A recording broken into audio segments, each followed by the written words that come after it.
जैसा कि last episode में हमने देखा कि क्वीन मेडुसा फायर कोर को निगलने के बाद मर गई थी। बाहर खड़े सभी स्नेक्स को ये पता चल जाता है कि क्वीन मेडुसा अब नहीं रही, इसीलिए अब सभी स्नेक्स बहुत दुखी होने लगते हैं। लेकिन तभी वहाँ आसमान में एक बहुत बड़ा तूफान आता है। वो तूफान बहुत ज्यादा खतरनाक था और अब बाहर खड़े सभी लोग समझ जाते हैं कि ये अर्थ और हेवन की शक्तियाँ हैं। असल में क्वीन मेडुसा के एवोल्यूशन ने हेवन और अर्थ की शक्तियों को जागरूक कर दिया था। यानी क्वीन मेडुसा ने मरने से पहले अपना एक अंश छोड़ दिया था और वो अपने उस अंश में पुनर्जीवित हो गई है, यानी रिबॉर्न हो गई है। सारे स्नेक्स बहुत खुश होते हैं। वहीं अंदर जियान अपने आसपास की जगह को टूटा हुआ देखता है, इसलिए उसके मास्टर अब जल्दी से फायर कोर को लेकर यहाँ से भागने को कहते हैं। आसमान से बहुत ज्यादा बिजली गिर रही थी, जिस वजह से जियान को फायर कोर तक पहुँचने में दिक्कत आ रही थी। लेकिन उन्हें क्वीन मेडुसा के जगने से पहले फायर कोर को हासिल करना ही था, इसलिए जियान फायर कोर तक पहुँचने की कोशिश करता है। वहाँ हर जगह बिजली गिरती जा रही थी, इसलिए जियान वहाँ तक जा नहीं पा रहा था। लेकिन अब उसके मास्टर अपनी पावर का यूज करते हुए और जियान एक्सप्लोसिव स्टेप्स का यूज करते हुए आगे बढ़ता है और हार्ट ऑफ फायर तक पहुँच जाता है। वहीं अब क्वीन मेडुसा जिंदा हो जाती है और स्नेक्स की फॉर्म में इधर उधर उड़ने लगती है। असल में वो फिर से फायर कोर को हासिल करने की कोशिश कर रही है, लेकिन ऐसा करते वक्त अब उसके शरीर के टुकड़े टुकड़े हो जाते हैं, यानी वो मर जाती है। अब बाहर खड़े स्नेक्स अपनी क्वीन को फिर से मरता देख दुखी होते हैं। गुहे और उसके साथी भी अब ये डिसाइड करते हैं कि जब कोर ऑफ फायर वीक हो जाएगा तब हम इसे अंदर जाकर ले लेंगे। लेकिन उन्हें ये काम जल्दी करना होगा क्योंकि 8 ट्राइब्स ऑफ स्नेक्स यहाँ आने ही वाले हैं और उनके आने से पहले गुहे को यहाँ से बाहर निकलना होगा। वहीं अंदर क्वीन मेडुसा के शरीर का एक अंश जियान के पास आता है और वो अंश अब एक व्हाइट स्नेक में कन्वर्ट हो जाता है। वो व्हाइट स्नेक बहुत ज्यादा क्यूट था और ये 7 कलर्स का क्रिएचर है। अब मास्टर उसे बताते हैं कि क्वीन मेडुसा की स्पिरिट विकसित हुई है। अब इस एवोल्यूशन के बाद ये चाहे तो अपना लेवल डोजोंग का भी कर सकती है। जियान को उस स्नेक से अब कोई खतरा नजर नहीं आता, इसीलिए वो इस व्हाइट स्नेक को अपने साथ रख लेता है और इसके बाद जियान अब व्हाइट स्नेक को खाना भी खिलाता है। अब जियान क्विंगलियांग लाइनिंग की मदद से फायर कोर को हासिल करता है। वहीं ओल्ड स्नेक के पास 8 ट्राइब में से 5 ट्राइब्स आ जाते हैं और वो कहते हैं कि हमें अभी गुहे को मारकर अपनी रानी की मौत का बदला लेना होगा। लेकिन ओल्ड स्नेक उसे रोकता है और कहता है कि बाकी ट्राइब्स को भी आ जाने दो, क्योंकि हम जब 8 ट्राइब्स एक साथ हमला करेंगे सिर्फ तभी गुहे को मार पाएंगे।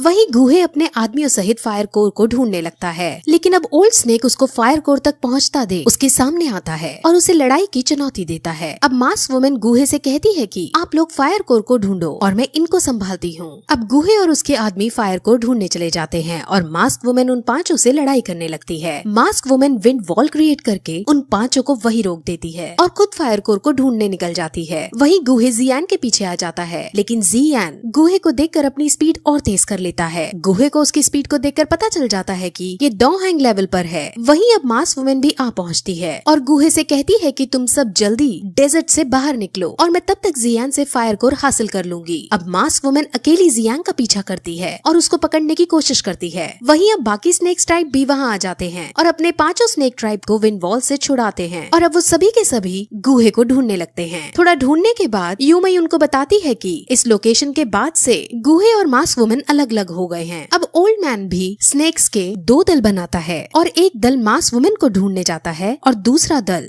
गुहे को ढूंढने के लिए आगे बढ़ता है। वही मास्क वुमेन जियान तक पहुंच जाती है, जिसके बाद वो जियान के आगे के रास्ते को विंड वॉल बनाकर ब्लॉक करती है। जियान उस वॉल से तो कैसे न कैसे करके बच जाता है, लेकिन जब वो फिर से आगे बढ़ने की कोशिश करता है तो इस बार मास्क वुमेन 4 साइड्स वॉल बनाकर उसे फंसा देती है। वो जियान से कोर ऑफ फायर की डिमांड करती है, लेकिन जियान मना कर देता है और कहता है कि मैंने इसको हासिल करने के लिए बहुत स्ट्रगल किया है। 1.5 साल की प्रैक्टिस और स्ट्रगल के बाद मुझे ये कोर हासिल हुई है और अब मैं इतनी आसानी से ये तुम्हें नहीं दूंगा। अब ये सब सुनकर मास्क वुमेन शॉकिंगली जमीन पर आती है और उसे पहले तो अच्छे से देखती है और फिर कहती है कि यहाँ से चले जाओ, मैं नहीं लड़ूंगी तुमसे। अब ये देखकर जियान बहुत शॉक होता है, लेकिन तभी वो मास्क वुमेन का फेस देख लेता है और उसे पता चलता है कि ये मास्क वुमेन और कोई नहीं बल्कि यूजी है। अब जियान उसे देखकर शर्माते हुए उसके पास आता है। यूजी जब पिछली बार जियान से मिली थी तो वो इतना शक्तिशाली नहीं था जितना आज है। यूजी उसकी शक्ति की तारीफ करती है और अब जियान उससे पूछता है कि तुम गुहे के साथ क्या कर रही हो, जिस पर यूजी बताती है कि मैं गुहे की फायर कोर को ढूंढने में मदद कर रही हूँ। उसने मेरे ऊपर कई एहसान किए हैं जिसे मैं उतारना चाहती हूँ, इसलिए मैं उसकी मदद कर रही हूँ। अब जियान उससे पूछता है कि तुम इसको लेकर गुहे को नहीं देती हो तो क्या वो तुम्हें नुकसान पहुँचाएगा, जिस पर यूजी मे भी कहती है, क्योंकि गुहे को लगता है कि जियान भी शक्तिशाली योद्धा है और अगर अगर मैं फायर कोर नहीं ले जा पाई तो वो समझ जाएगा कि जियान ने उसे फाइट में हरा दिया है। यानी अगर यूजी अब फायर कोर को नहीं भी ले जाती है तो गुहे को शक नहीं होगा कि जियान के खातिर इसने जियान को फायर कोर ले जाने दी। उसको यही लगेगा कि जियान ने अपनी पावर्स का यूज करते हुए यूजी को हरा दिया और फायर कोर को ले गया। अब यूजी उससे ये पूछती है कि तुम आखिर करोगे क्या इस फायर कोर का, जिस पर जियान बताता है कि वो इसको खाकर स्ट्रॉन्ग होना चाहता है। अब ये सुनकर यूजी बहुत ज्यादा घबरा जाती है क्योंकि क्वीन मेडुसा जैसी शक्तिशाली वॉरियर ने जब इसको खाया था तब उसका ये हाल हुआ था, और अब अगर जियान ये खाता है तो जियान तो मर ही जाएगा। वो जियान से मना करती है कि इसको मत खाना। जियान कहता है कि अब उसके पास और कोई चारा नहीं है, उसे अपने परिवार की इज्जत वापस लानी है, जिस वजह से उसे इसको खाना ही होगा। यूजी उसे एक ऑफर देती है और कहती है कि तुम इसके जरिए अपने लेवल्स को मत बढ़ाओ, मैं तुम्हें एक ऐसे कैंप में लेके जाऊंगी जहाँ तुम्हें हर तरह की स्किल सीखने को मिलेंगी। वहाँ तुम्हें बेस्ट लेवल मार्शल आर्ट सिखाएंगे और तुम्हारी लेवल्स जल्दी जल्दी इंक्रीज कराएंगे। अब जियान ये सुनकर खुश होता है क्योंकि ये उसको एक अच्छी चीज लगती है, लेकिन यूजी अब उस कैंप का नाम बताती है तो जियान गुस्से में आ उसे साफ मना कर देता है। असल में वो जो कैंप उसने बताया था वो यूलैंड सेक्ट के अंदर था और यूलैंड के द्वारा ही चलाया जाता है। जियान यूलैंड सेक्ट से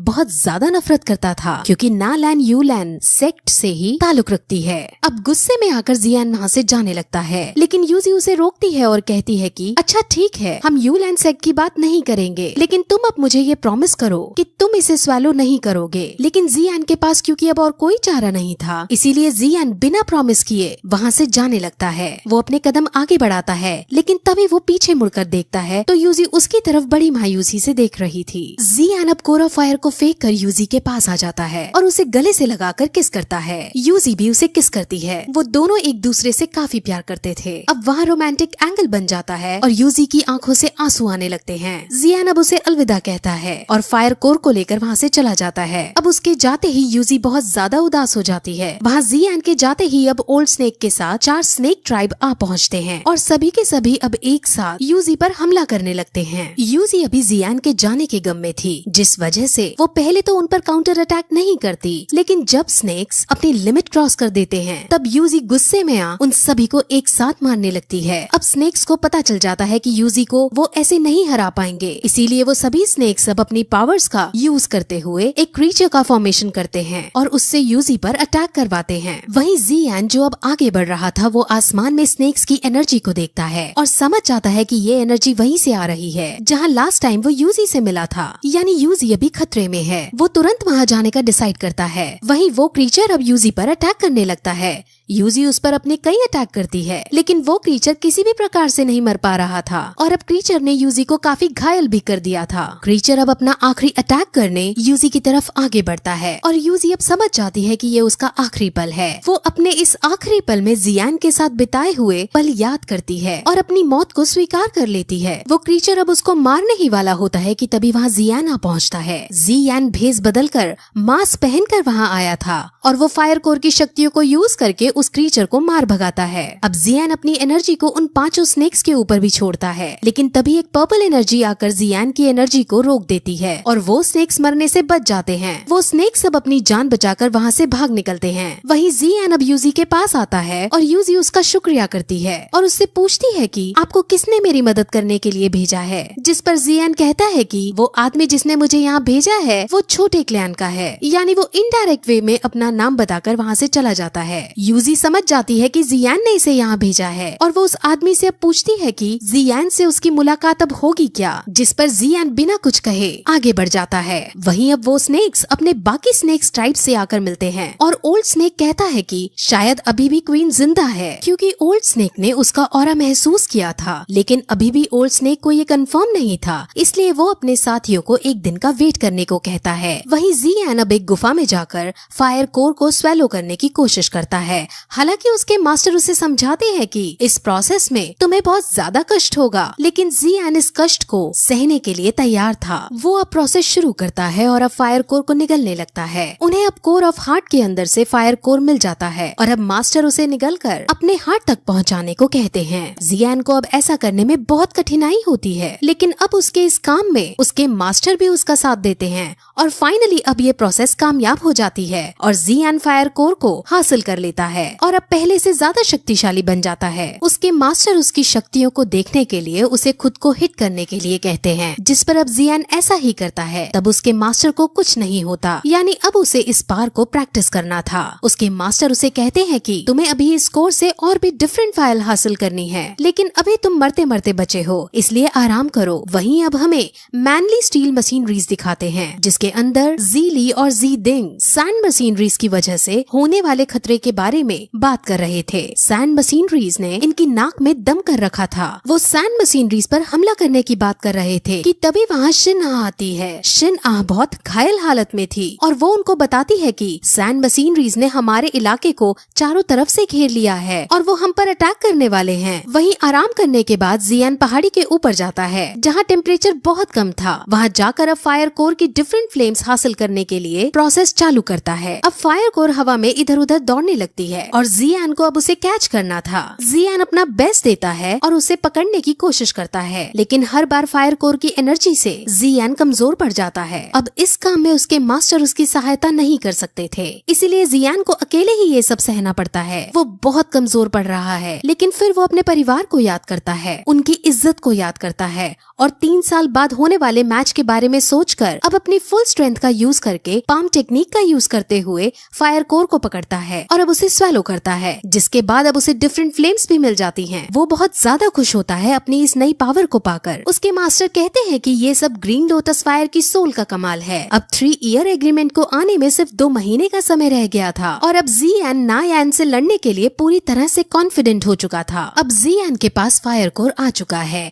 इसलिए अब वो सीधे उस ओल्ड मैन को, जो कि आइस एम्परर है, उसके पास जाता है। वो उसके मंगाए हुए इंग्रेडिएंट्स उसे देता है और कहता है कि अब मुझे वो मैप दो, लेकिन आइस एम्परर ने ये शर्त रखी थी कि जियान को इंग्रेडिएंट्स ढूंढकर उनसे मेडिसिन भी बनानी होगी। इसीलिए अब आइस एम्परर जियान को उन इंग्रेडिएंट्स के साथ एक गुप्त कमरे में ले जाता है और वहाँ अब उसे मेडिसिन बनाने को कहता है। अब उसके टीचर और जियान मिलकर उस रेसिपी को देखते हैं और उसे बनाना शुरू करते हैं। जियान अपने मास्टर को मेडिसिन बनाता हुआ देखता रहता है और उसके मास्टर अब मेडिसिन बना देते हैं। ये मेडिसिन रैंक 6 की थी और ये देखकर जियान बहुत ज्यादा खुश होता है। जियान अब मेडिसिन को लेकर बाहर आइस एम्परर के पास आता है और उसे रैंक 6 की एटर्निटी पिल देता है। हालांकि आइस एम्परर को ये शक होता है कि क्या सच में ये बच्चा ये पिल बना पाया होगा या फिर ये मुझे चूना लगा रहा है, लेकिन जियान कहता है कि अगर आपको ये नहीं चाहिए तो आप मुझे ये वापस दे दो। मैंने ये हासिल करने के लिए बहुत मुश्किलों का सामना किया है, यहाँ तक कि मैं स्नेक्स के पास जाकर क्वीन मेडुसा से भी लड़ा था और अब तुम मुझ पर शक कर रहे हो। आइस एम्परर उसकी बात पर यकीन कर लेता है और अब दूसरे कमरे में जाकर उस पिल को खा लेता है और पिल को खाने के तुरंत बाद क्वीन मेडुसा का श्राप उसके ऊपर से हट जाता है